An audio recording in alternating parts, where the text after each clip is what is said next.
Hello बच्चों, let's have a look at this question which says what is hyperconjugation? तो हमें यहाँ hyperconjugation phenomena explain करना है. So the key concept here is hyperconjugation. Okay, तो hyperconjugation क्या होता है? इसे हम नो बॉन्ड रेजोनेंस भी कहते हैं. तो एक स्ट्रक्चर की हेल्प से हम इसे समझने की कोशिश करते हैं. तो suppose we have a carbocation which is ethyl carbocation. तो ethyl group क्या होता है? C2H5 is ethyl. Okay, and इसका carbocation क्या होगा? With a positive sign. तो ये क्या हो गया? ethyl carbocation. तो इसे हम ड्रॉ कर लेते हैं. तो it will have H, H and H group. इसे हम ऐसे ड्रॉ कर लेते हैं. H and H. तो ये हो गया CH3 ग्रुप एंड यहाँ पे क्या होगा? It will B CH2. तो हम CH2 हमने ड्रॉ कर लिया. ओके, तो अब इसमें क्या अगर हम देखें, it will have a positive sign. तो यहाँ क्या है? ये p ऑर्बिटल्स हैं कार्बन के, राइट. एंड ये जो अगर इस हाइड्रोजन को अगर हम लोब्स के टर्म में या ऑर्बिटल्स के टर्म्स में लिखें तो it will be like this. Okay, तो ये है carbon carbon hydrogen bond and ये एम्प्टी p ऑर्बिटल्स हैं कार्बन के. तो हम यहाँ लिख लेते हैं this is empty p orbital of carbon, right. And ये जो कार्बन प्रेजेंट है ये कौन सा कार्बन है? इट इज sp3 हाइब्रिडाइज, मतलब कि 3 सिग्मा बॉन्ड्स फॉर्म कर रहे हैं.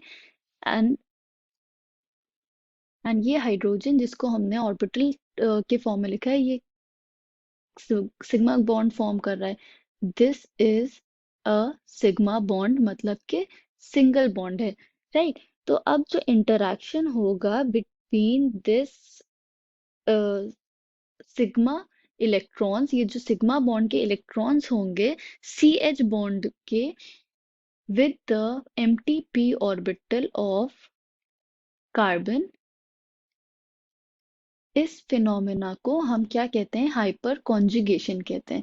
It is a no bond resonance, मतलब कि इसमें ये जो सिग्मा इलेक्ट्रॉन्स हैं इनका डीलोकलाइजेशन हो जाता है into p empty p orbital of carbon.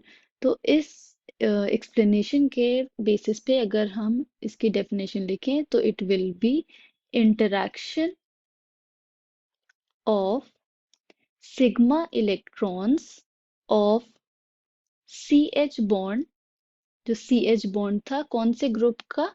Of an alkyl group. हमने जो एग्जाम्पल लिया उसमें मिथाइल ग्रुप था CH3 ग्रुप. तो इसके जो सिग्मा इलेक्ट्रॉन्स होंगे CH बॉन्ड के, इनका इंटरैक्शन जब होगा this is attached to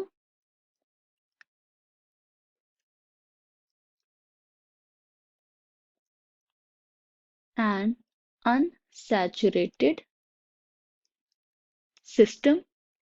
okay, तो यहाँ पे डबल बॉन्ड भी हो सकता था, ये इंटरेक्शन डबल बॉन्ड से भी हो सकता था. अनसैचुरेटेड सिस्टम मतलब कि कार्बन हैविंग डबल बॉन्ड और विद अनशेयर्ड p ऑर्बिटल.